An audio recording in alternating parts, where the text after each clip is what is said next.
ಏನ್ ಮಾಡ್ತಾರೆ ನಮ್ಮ ಮಗಳು ಆಕ್ಚುಲಿ ಪೈಲಟ್, ಮಗಳು ಪೈಲಟ್ ಇದ್ದಾಳೆ, ನ್ಯಾಷನಲ್ ಶೂಟರ್ ಇದ್ದಾಳೆ, ಮತ್ತೆ ಇವಾಗ ಇಂಟೀರಿಯರ್ ಡೆಕೋರೇಟರ್ ಅವರು, ಇಂಟೀರಿಯರ್ ಡೆಕೋರೇಟರ್ ಅವರು ನ್ಯಾಷನಲ್ ಅವಾರ್ಡ್ ತಗೊಂಡಿದ್ದಾಳೆ, 3ರಲ್ಲೂ ನ್ಯಾಷನಲ್ ಅವಾರ್ಡ್ ತಗೊಂಡಿದ್ದಾಳೆ, ಉತ್ತಮ ಪ್ರಜೆ ಆಗಿದ್ದಾಳೆ. ಅದಾದ ನಂತರ ನಿಮ್ಮ ಕೆಲಸ ಏನು ಅಂದ್ರೆ ನಿಮ್ಮ ಜೀವನಕ್ಕೆ ಏನು ಮಾಡ್ಕೊಂಡಿದ್ದೀರಿ?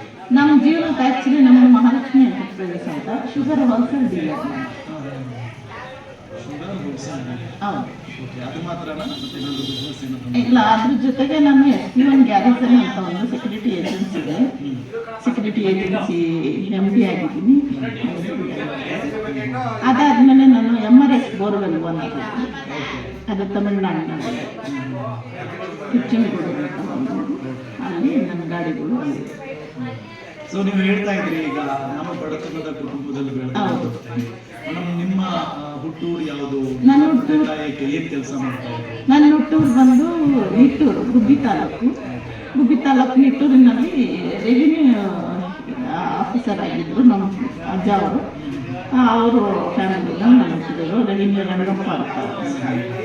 ನಮ್ಮ ತಂದೆಯವರು NR ಶ್ಯಾಮು ಅವರು ಕಿರಿ ಮಗಳು ನಾನು. ಓಕೆ, ಈಗ ನಿಮ್ಮ ಸಮಾಜ ಸೇವೆ ವಿಚಾರಗಳನ್ನು ಬರೋದಾದ್ರೆ, ಒಂದು ನಾನು ಕೇಳ್ಪಟ್ಟಂಗೆ ನೀವು ಕ್ಯಾನ್ಸರ್ ಪೇಷಂಟ್ಗಳಿಗೆಲ್ಲ ಸಹಾಯ ಮಾಡಿದ್ದೀರಿ. ಹೌದು. ಏನು ಕ್ಯಾನ್ಸರ್ ಪೇಷಂಟ್ಗಳಿಗೆ ಎಲ್ಲಿ ಯಾರು ಕ್ಯಾನ್ಸರಿಂದ ನರಳ್ತಾ ಇರ್ತಾರೋ ಅವರಿಗೆ ನಾವು ಮೆಡಿಸಿನ್ ಕೊಡಿಸೋ ಮೂಲಕ, ನಾನು ಡಾಕ್ಟರ್ ಕೃಷ್ಣಮೂರ್ತಿ ಅಂತ ಇದ್ದಾರೆ, ಕಿದ್ವಾಯಿ ಹಾಸ್ಪಿಟಲ್ ಡೈರೆಕ್ಟರ್ ಅವರು, ಅವ್ರ ಮೂಲಕ ನಾನು ಸುಮಾರು ಕ್ಯಾನ್ಸರ್ ಪೇಷಂಟ್ಗಳಿಗೆ ಹೆಲ್ಪ್ ಮಾಡ್ತಾ ಹೋಗ್ತಾ ಇದ್ದೀನಿ. ಅಂದ್ರೆ ಅವರೇ ಬರ್ತಾರ ನಿಮ್ಮ ಬಳಿ ಕ್ಯಾನ್ಸರ್ ಪೇಷಂಟ್ಗಳು, ಅಥವಾ ನೀವೇ ಹುಡುಕೊಂಡು ಹೋಗ್ತೀರಾ?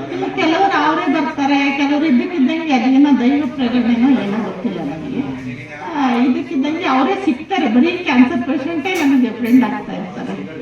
ಹಂಗಾಗಿ ನಾನು ಕ್ಯಾನ್ಸರ್ ಪೇಷಂಟ್ಗಳಿಗೆ ನಾನು ಸಹಾಯಧನ ನೀಡೋದು, ಮೆಡಿಸಿನ್ಸ್ಗೆ ಏನೇನಾಗುತ್ತೋ ಅದೆಲ್ಲ ನಾನು ನೋಡ್ಕೊತಾ ಇದ್ದೀನಿ.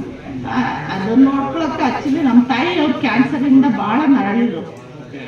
ಅದು ನಮಗೆ ಗೊತ್ತಾಗಲಿಲ್ಲ, ಫಸ್ಟ್ ಸ್ಟೇಜಲ್ಲಿ ಗೊತ್ತಾಯಿತು. ಗೊತ್ತಾದಾಗ ತುಂಬ ನರಳಿದಲ್ಲ, ಆವಾಗ ನನಗೆ ಅನ್ನಿಸ್ತು ನಾನು ಕ್ಯಾನ್ಸರ್ ಪೇಷಂಟ್ಗಳಿಗೆ ನಾನು ಯಾಕೆ ಹೆಲ್ಪ್ ಮಾಡಬಾರ್ದು ಅಂತ ಹೇಳಿ ನಾನು ಕ್ಯಾನ್ಸರ್ ಪೇಷಂಟ್ಗಳಿಗೆ ಹೆಲ್ಪ್ ಮಾಡ್ತೇನೆ. ಕ್ಯಾನ್ಸರ್ ಪೇಷಂಟ್ಗಳಿಗೆ ನೀವು ಒಂಥರ ದೇವರ ರೂಪ, ಯಾರು ಸಹಾಯ ಮಾಡಲ್ಲ. ಈಗ ಅದಾದ ನಂತರ ಶಿಕ್ಷಣ, ಮಗುವಾಗಿ ಶಿಕ್ಷಣಕ್ಕೆ ಹೆಚ್ಚಿನ ಆದ್ಯತೆಯನ್ನು ಕೊಡ್ತೀವಿ, ಬಡತನದಲ್ಲಿ ಇರುವಂಥ ಮಕ್ಕಳಿಗೆ ಸಹಾಯ ಮಾಡ್ತೀವಿ ಅಂತ ಕೇಳ್ಪಟ್ಟಿದ್ದೀವಿ. ಸೊ ಆ ನಿಟ್ಟಿನಲ್ಲಿ ಯಾವ ರೀತಿ? ಇಲ್ಲ, ಆ ನಿಟ್ಟಿನಲ್ಲಿ ಏನಂತಂದರೆ ನಾನು ಆ್ಯಕ್ಚುಲಿ 8th ಸ್ಟ್ಯಾಂಡರ್ಡ್ ಓದ್ತಾ ಇದ್ದೆ. ನಮ್ಮ ತಾಯಿಯವ್ರಿಗೆ ಅವಾಗ ವೀಸಿಂಗ್ ಬರಬೇಕು. ನಮ್ಮ ತಾಯಿಯವರು ಯಾವುದೇ ಕಾರಣಕ್ಕೂ ನನ್ನನ್ನು ಓದಿಸೋ ಪರಿಸ್ಥಿತಿಲಿ ಇರಲಿಲ್ಲ. ಆ ಟೈಮಲ್ಲಿ ನಾನು ಏನಾಯಿತು, ನಾನು ಸ್ಕೂಲ್ ಬಿಟ್ಬಿಟ್ಟು 8th ಸ್ಟ್ಯಾಂಡರ್ಡ್ಗೆ ಮನೇಲಿ ಕೂತ್ಕೊಂಡು, ನನಗೆ ಒಬ್ಬರು ಟೀಚರ್ ರಾಜಶೇಖರ್ ಅಂತ ಟ್ಯಾಕ್ಟೂರಿನ ರಾಜಶೇಖರ್ ಅವ್ರು ಏನು ಮಾಡಿದ್ರು, ನನಗೆ ಫೀಸ್ ಕಟ್ಟಿ ಅವತ್ತಿನಿಂದ ನನ್ನ ಸ್ಕೂಲಿಗೆ ಕಳಿಸಿರ್ತಾರೆ. ಅದನ್ನು ನಾನು ನಮ್ಮ ಮಾಸ್ಟ್ರು ನಾವು ಮಾಡಿದ್ರಲ್ಲ, ಮಾಡಿದ್ದಕ್ಕೆ ನಾನು ಮುಂದುವರೆಸಿದ್ದು. ಇವತ್ತು ಅಂತ ನಾನು ಒಂದು ಎಜುಕೇಷನ್ ತಗೊಂಡಿದ್ದ ಕಾರಣ ಅವರು. ಅದಕ್ಕೆ ನಾನು ಯಾಕೆ ಬಡ ವಿದ್ಯಾರ್ಥಿಗಳಿಗೆ ಮಾಡಬಾರ್ದು ಅಂತ ನಾನು ಆ್ಯಕ್ಚುಲಿ 1998ಇಂದನೂ ನಾನು ಭಾಳ ವಿದ್ಯಾರ್ಥಿಗಳು ಹೆಲ್ಪ್ ಮಾಡ್ಕೊಂಡು ಬಂದಿದ್ದೆ. ಹೌದು. ಸೊ ಹೇಗೆ ಮೇಡಮ್, ಅಂದರೆ ನಾನು ಮತ್ತೆ ಅದೇ ಕ್ವಶನ್ ನೀವೇ ಹೋಗ್ತೀರಾ? ಫೌಂಡೇಶನ್ ಇದೆಯಾ? ಹೌದು, ನಮ್ದು ಅಹಲ್ಯ ಫೌಂಡೇಶನ್ ಅಂತ ಇದೆ. ಅಹಲ್ಯ ಫೌಂಡೇಶನ್ ಆಗಿದ್ದು 2014ನಲ್ಲಿ. ಅದಕ್ಕೆ ಮುಂಚೆಯಿಂದನೂ ನಾನು ಹೆಲ್ಪ್ ಮಾಡ್ತಾ ಇದ್ದೀನಿ. ನನಗೆ ಹೆಲ್ಪ್ ಮಾಡೋದು ಯಾವುದೇ ಇದು ಇಲ್ಲ ನನಗೆ. ನಾನು ಆ್ಯಕ್ಚುಲಿ ನಾನು ಒಂದು ಫೋಟೋಗಳು ಹಾಕ್ಕೊಳ್ಳೋದು ಆಗಲಿ, ಪಬ್ಲಿಸಿಟಿ ನಮ್ಗೆ ಅವಶ್ಯಕತೆ ಇಲ್ಲ. ನಾನು ಇವಾಗಲೂ ಅಷ್ಟೇ, ಇವತ್ತೂ ನಾನು ಈ TV ನಲ್ಲಿ ನನಗೆ ಕರೆದಾಗ ನಾನು ಹೇಳಿದೆ, ನನಗೆ ಪಬ್ಲಿಸಿಟಿ ಅವಶ್ಯಕತೆ ಇಲ್ಲ, 4 ಜನಕ್ಕೆ ಹೆಲ್ಪ್ ಮಾಡ್ಕೊಂಡು ಹೋಗ್ತೀವಿ, ನಮ್ಗೆ ಅಷ್ಟೇ ಸಾಕು. ದೇವರ ಆಶೀರ್ವಾದ ಒಂದೇ ನನಗೆ ಬೇಕಾಗಿದೆ. ಈಗ ನೀವು ಬೆಂಗಳೂರಲ್ಲೇ ಇರುವಂಥ ಒಂದಷ್ಟು ಬಡ ವಿದ್ಯಾರ್ಥಿಗಳ ಸಹಾಯ ಅಥವಾ ಬೇರೆ ಬೇರೆ ಜಿಲ್ಲೆ? ಇಲ್ಲ, ನಾನು ಪ್ರತಿ ಜಿಲ್ಲೆಗೂ ಹೋಗ್ತೀನಿ. ಹಲವಾರು ಕರ್ನಾಟಕದಲ್ಲಿ ಹೋಗ್ತೀರ. ನಮ್ಮ ಮಗಳು ಹೇಳ್ತಾಳೆ, ಎಲ್ಲ ಊರಿಂದ ಊಟಬೇಕು ನಿನ್ನ ತಲೆದಲ್ಲಿ ಇದೆಯಮ್ಮ ಅಂತ ಕೇಳ್ತಾ ಇರ್ತಾಳೆ ಅವಳು. ನಾನು ಆ್ಯಕ್ಚುಲಿ ಅವಳು ಪಾಪ ಭಾಳ ಬಡ ವಿದ್ಯಾರ್ಥಿಗಳು ಹೆಲ್ಪ್ ಮಾಡೋಕ್ಕೆ ಅವಳು ಸಹಾಯ ಮಾಡ್ತಾಳೆ. ಅವಳ ವಿಡಿಯೋದಲ್ಲಿ ಏನಿದೆಯೋ ಅವಳು ಒಂದು 30%ವರೆಗೂ ಕೊಡ್ತಾ ಇದ್ದಾಳೆ ಪಾಪ ನನಗೆ. ಅಮ್ಮ ನೀವು ಜನಕ್ಕೆ ಹೆಲ್ಪ್ ಮಾಡಮ್ಮ, ಏನೋ ದೇವ್ರು ನಮಗೆ ಕೊಟ್ಟಿದ್ದಾನೆ, ನಾವು ಹೆಲ್ಪ್ ಮಾಡೋಣ ಅಂತ ಹೇಳಿ ಮಾಡ್ತಾಳೆ. ಈಗ ಅಂದಾಜು ಅಂದರೆ ಪ್ರಕಾರ ಎಷ್ಟು ಬಡ ವಿದ್ಯಾರ್ಥಿಗಳಿಗೆ ನೀವು ಸಹಾಯ ಮಾಡಿದ್ದೀರಾ? ಬಡ ವಿದ್ಯಾರ್ಥಿಗಳು ಲೆಕ್ಕರಿಲ್ಲ. ನಾನು 9th 8th ನಾನೇನು ದುಡ್ದಿರೋದ್ರಲ್ಲಿ ಸುಮಾರು ಒಂದು 60% ನನ್ನ ವಿದ್ಯಾರ್ಥಿಗಳಿಗೆ ಹೆಲ್ತ್ಗೆ ಅದಕ್ಕೆ ಖರ್ಚು ಮಾಡ್ಕೊಂಡ್ಬಂದಿದ್ದೀನಿ. ನನಗೆ ಅಂತ ನಾನೇನು ಒಂದು ಪುಟ್ಟ ಮನೆ ಬಿಟ್ಟರೆ ನನಗೆ ಅಂತ ನಾನು ಮಾಡ್ಕೊಳಕ್ಕೆ ಹೋಗ್ತಾ ಇಲ್ಲ. ನನಗೆ ಅವಶ್ಯಕತೆಯೂ ಇಲ್ಲ. ನಮ್ಮ ಮಗಳು ಏನು ಹೇಳ್ತಾಳೆ, ನೀನು ಎಲ್ಲ ಮಾಡಿಬಿಟ್ಟು ಫಾರಿನ್ ಟ್ರಿಪ್ ಅಡ್ಡಾಡಿ ಏನು ಬರೀ ಸಹಾಯ ಅಂತ ಕೊಡ್ತೀಯ. ಬಟ್ ಅದರ ಅವಶ್ಯಕತೆ ನನಗಿಲ್ಲ. ನಮ್ಮ ದೇಶದಲ್ಲಿ ನಮ್ಮ ಕರ್ನಾಟಕದಲ್ಲಿ ನೋಡಿರೋಂಥದ್ದು ನಾನು ಬೇರೆ ದೇಶಕ್ಕೆ ಹೋಗಿ ನೋಡೋಂಥದ್ದು ಏನಿದೆ ಬೇಡಮ್ಮ ಅಂತಲೇ ಹೇಳ್ತೀನಿ.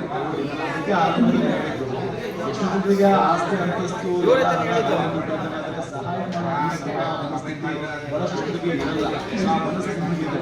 ಆ ನಿಟ್ಟಿನಲ್ಲಿ ಈಗ ನಾವು ಎಷ್ಟೋ ಜನರಿಗೆ ವಿದ್ಯಾರ್ಥಿಗಳಿಗೆ ಸಹಾಯ ಮಾಡಿದ್ದೀವಿ. ಅದರಲ್ಲಿ ಎಷ್ಟೋ ಜನ ಈಗ ಬೇರೆ ಬೇರೆ ಉದ್ಯೋಗಗಳಲ್ಲಿ ತೊಡಗಿಸಿಕೊಂಡಿರ್ತಾರೆ. ಅಂಥವ್ರು ಅವ್ರು ಖಂಡಿತ ಮಾತಾಡಿಸ್ತಾರೆ. ಎಷ್ಟೋ ಜನ ಡಾಕ್ಟರ್ ಆಗಿದ್ದಾರೆ, ಡೆಂಟಲ್ ಡಾಕ್ಟರ್ ಆಗಿದ್ದಾರೆ, ನಾಡಗೌಡ ಕಾಲೇಜಲ್ಲಿ ತುಂಬ ವಿದ್ಯಾರ್ಥಿಗಳನ್ನ ನಾನು ಸೇರಿಸಿದ್ದೀನಿ. Medical college Sridevi nursing home ಸೇರಿಸಿದ್ದೀನಿ. ನರ್ಸಿಂಗಿಗೆ ಎಲ್ಲ ವಿದ್ಯಾರ್ಥಿಗಳು ನನಗೆ ಇವಾಗ ಒಂದು ಫೋನ್ ಮಾಡಿದ್ರು, ನಾನು ಏನಾದ್ರು ಮೆಡಿಸನ್ ಬೇಕು ಅಂದರೆ ಅಮ್ಮ ಅಂತ ಹೇಳಿ ಫೋನಲ್ಲಿ ಮಾತಾಡ್ತಾರೆ. ನಮಗೆ ಖಂಡಿತ ನೆನೆಸ್ಕೊತಾರೆ. ಅವ್ರು ಹೇಳ್ತಾರೆ, ನನಗೇನಾದ್ರು ಒಂದು ದಾರಿ ಕೊಟ್ಟಿದ್ದೀರಾ ಅಂದರೆ ಅಮ್ಮ ನಿಮ್ಮಿಂದಲೇ ನಿಮ್ಮ ಹೆಸರಲ್ಲೇ ನಾವು ದೀಪ ಹಚ್ಚಿದ್ದೀವಿ ಅಂತ ಅಂತಾರಲ್ಲ, ಅದೊಂದು ಆಶೀರ್ವಾದ ನಮಗೆ ಸಾಕು.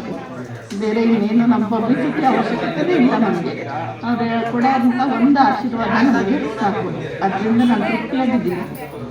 ಸೊ ಇನ್ನೊಂದು ಯಾವಾಗಲೂ ಸಮಾಜ ಸೇವೆ ಮಾಡ್ತಾ ಇದ್ದಾರೆ, ಒಂದಿಷ್ಟು ಜನ ಇರ್ತಾರೆ ಟೀಕೆ ಮಾಡೋದಕ್ಕೆ ಅಥವಾ ಡೌಟಿಂದ ನೋಡೋದಕ್ಕೆ. ಮುಂದೆ ಇವರು ರಾಜಕಾರಣಕ್ಕೆ ಬರುವಂತ ಪ್ಲಾನ್ ಅಲ್ಲಿ ಇರ್ತಾರೆ. ಸುಮ್ಮನೆ ಯಾರಾದ್ರೂ ಸಹಾಯ ಮಾಡೋದಕ್ಕೆ ಹೋಗ್ತಾರ, ಇದು ತೋರಿಕೆ ಸಹಾಯ ಹಂಗೆ